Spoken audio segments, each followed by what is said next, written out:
श्री रामचरितमानस बालकांड दोहा 326 से आगे।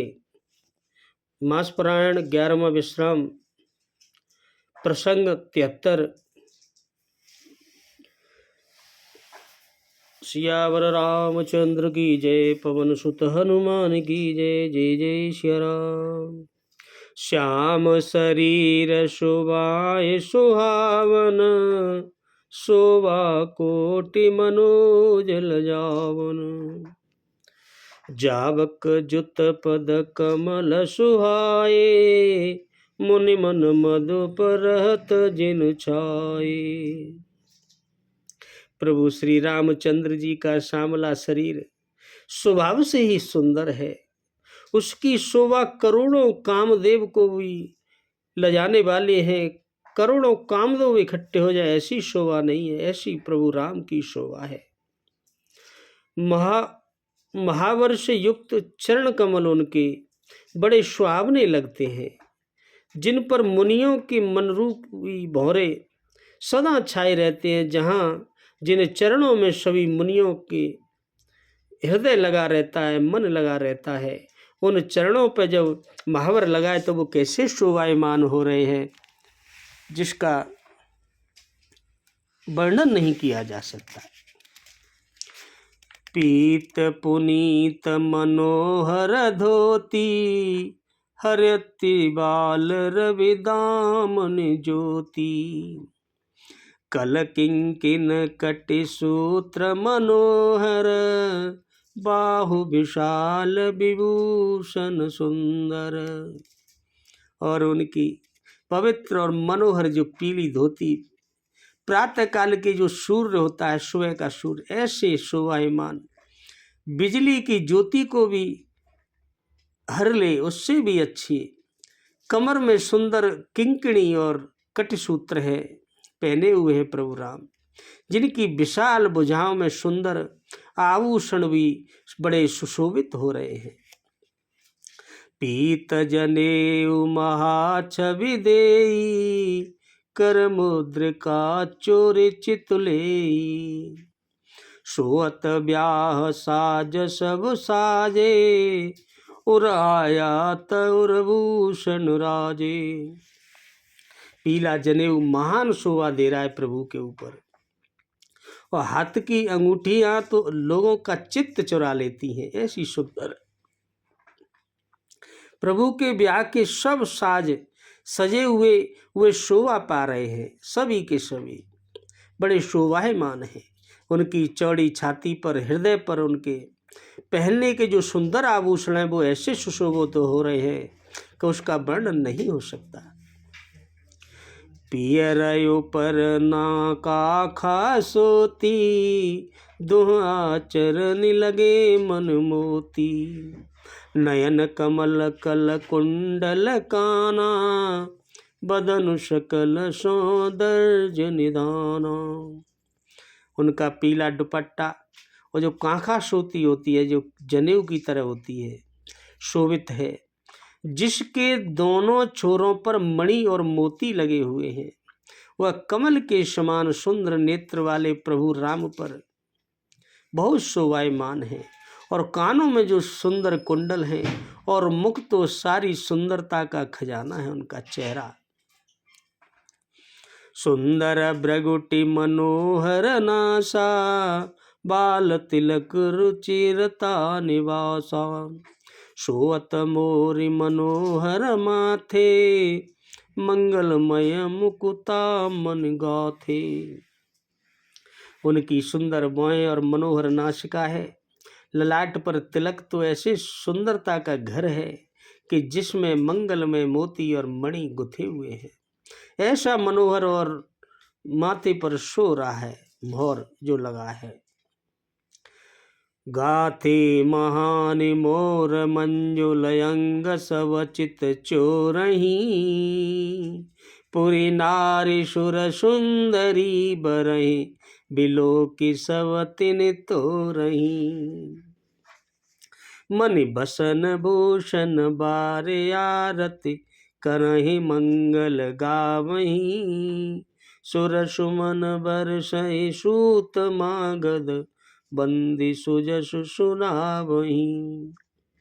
उनकी सुंदरता, मोहर में बहुमूल्य मणियां गुथी हुई हैं, सभी अंग चित्त को चुराने वाले हैं, सबका ध्यान उधरी है।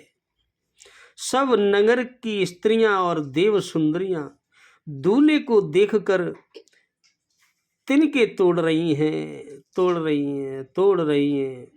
उनकी बलैयां ले रही हैं कि कितने सुंदर हैं, और उनके मणि वस्त्र और आभूषण उन पर निछावर करके आरती उतार रही हैं सभी, और मंगल गीत गा रही हैं।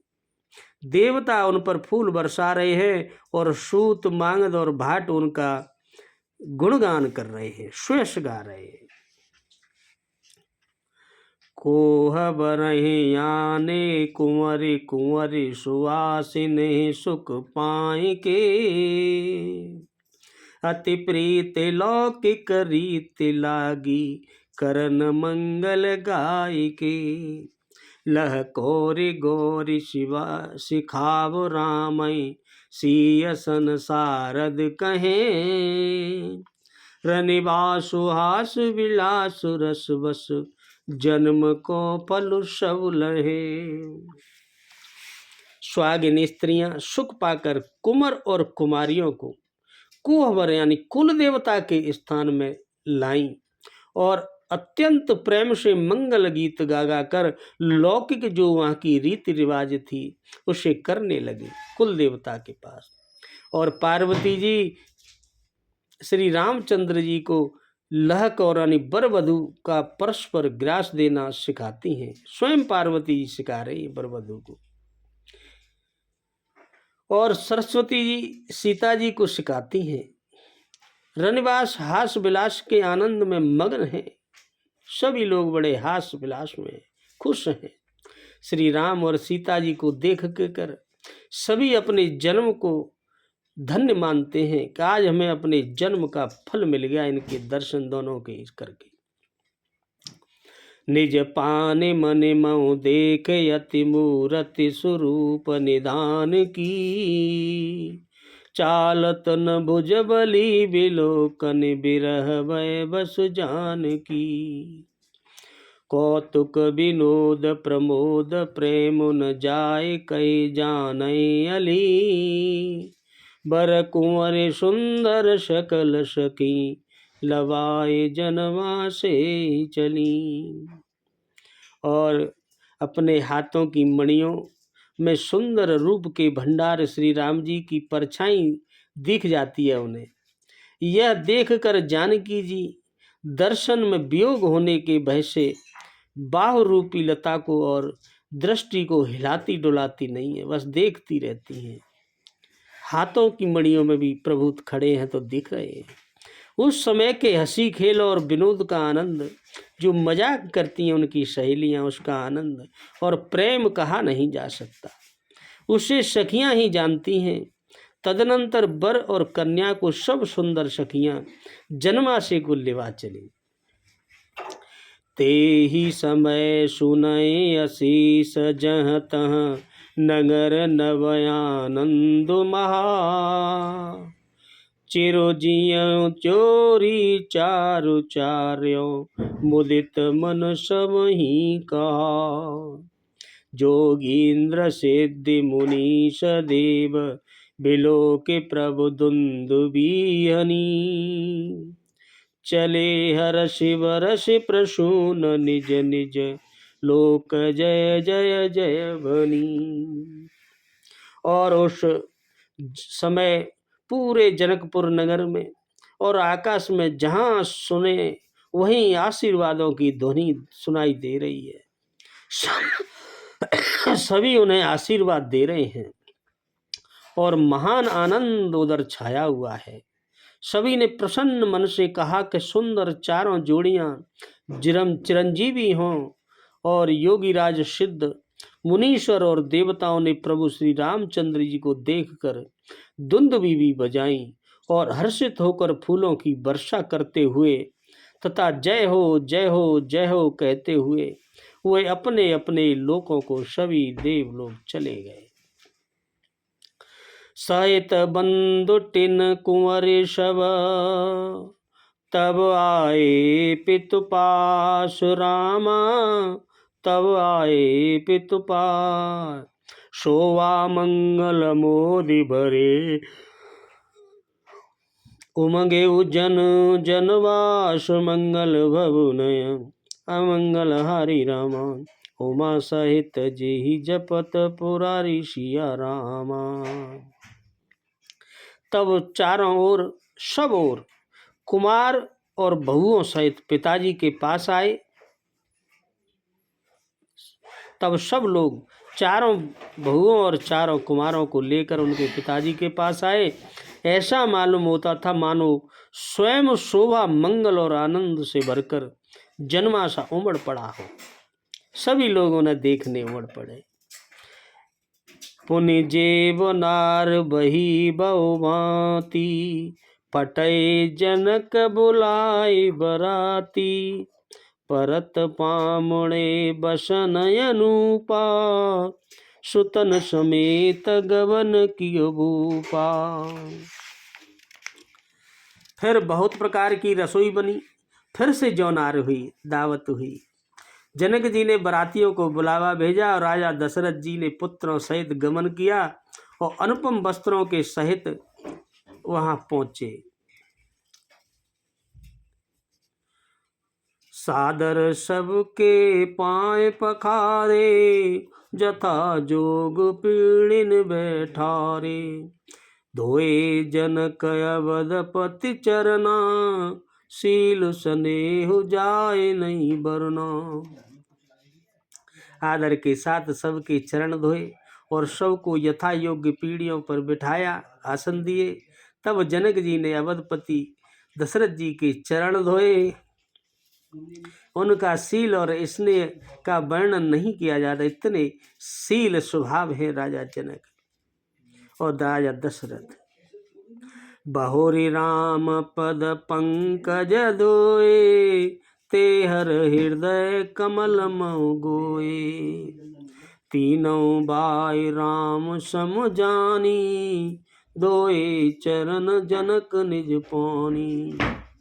फिर श्री रामचंद्र जी के चरण कमलों को धोया, जो शिव जी के हृदय कमल में हर समय छिपे रहते हैं। उन चरणों को तीनों भाइयों को श्री रामचंद्र जी के ही समान जानकर जनक जी ने उनके भी सभी के चरण हाथों से धोए। आसन उचित सब नृपदीने, बोल सूपकारी सब लीने। सादर लगे परन पनवारे, कनक कील मन पान सुमारे। राजा जनक जी ने सभी को उचित आसन दिए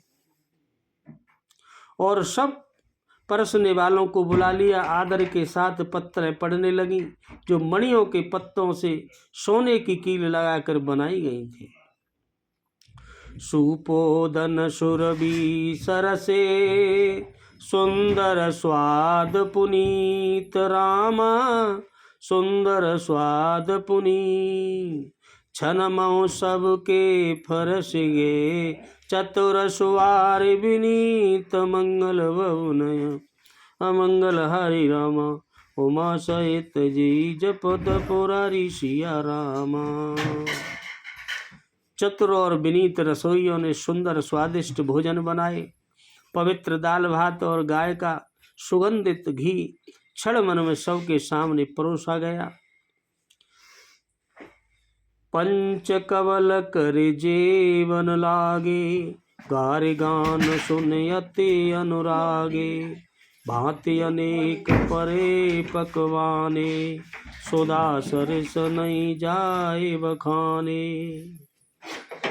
सब लोग पंचकौर करके अर्थात प्राणायाम स्वाहा, अपना स्वाहा, व्याना स्वाहा, उदाना स्वाहा और समाना स्वाहा, इन मंत्रों का उच्चारण करते हुए पहले 5 गिलास लेकर भोजन करने लगे। गाली का गाना सुनकर वे अत्यंत प्रेम मग्न हो गए। अनेकों तरह के अमृत के समान स्वादिष्ट पकवान परस गए, जिनका बखान नहीं हो सकता। परसन लगे स्वार सुजाना, बिजन विविध नाम को जाना। चार भांति भोजन विधि गाई, एक एक विधि बरनिन जाई। चतुर रसोइये नाना प्रकार के व्यंजन परसने लगे, उनका नाम कौन जानता है। चार प्रकार के चर्व चौष्य लेह पेय अर्थात चबाकर चूसने चाट कर पीकर खाने वाले भोजनों की विधि कही गई। वह उनमें से एक एक विधि के इतने पदार्थ बने थे जिनका वर्णन नहीं किया जा सकता। चरस रुचिर व्यंजन बहु जाति, एक एक रस अगणित भांति। जेवत दे मधुर धुनि गारी, ले ले नाम पुरुष अरु नारी। छह रसों के बहुत तरह के सुंदर स्वादिष्ट व्यंजन हैं, एक एक रस के अनगिनत प्रकार के बने हैं। भोजन करते समय पुरुष और स्त्रियों के नाम ले लेकर स्त्रियां मधुर ध्वनि से गाली दे रही हैं, गाली गा रही हैं। समय सुहावन गारि विराजा, हसत राव सुन सहित समाजा। यही विधि सबय भोजन कीना, आदर सहित आचमन दीना। समय की सुहावनी गाली शोभित हो रही है, उसे सुनकर समाज सहित राजा दशरथ ने हंस रहे हैं। इस रीति से सभी ने भोजन किया और सबको आदर सहित आचमन मुँह धुलवाए गए। दे पान पूजे जनक, दशरथ सहित समाज। रामा दशरथ सहित समाज, जन्मासे गवने मुदित। सकल भूप सिरताज, मंगल भवनय अमंगल हरि रामा। उमा सहित जी जपत पुरारी सिया रामा। फिर पान देकर जनक जी ने समाज सहित दशरथ जी का पूजन किया। सब राजाओं के सिरमौर चक्रवर्ती श्री दशरथ जी प्रसन्न होकर जन्माशय को चले। बोलो सियावर रामचंद्र की जय, पवन सुत हनुमान की जय। जय जय सिया राम।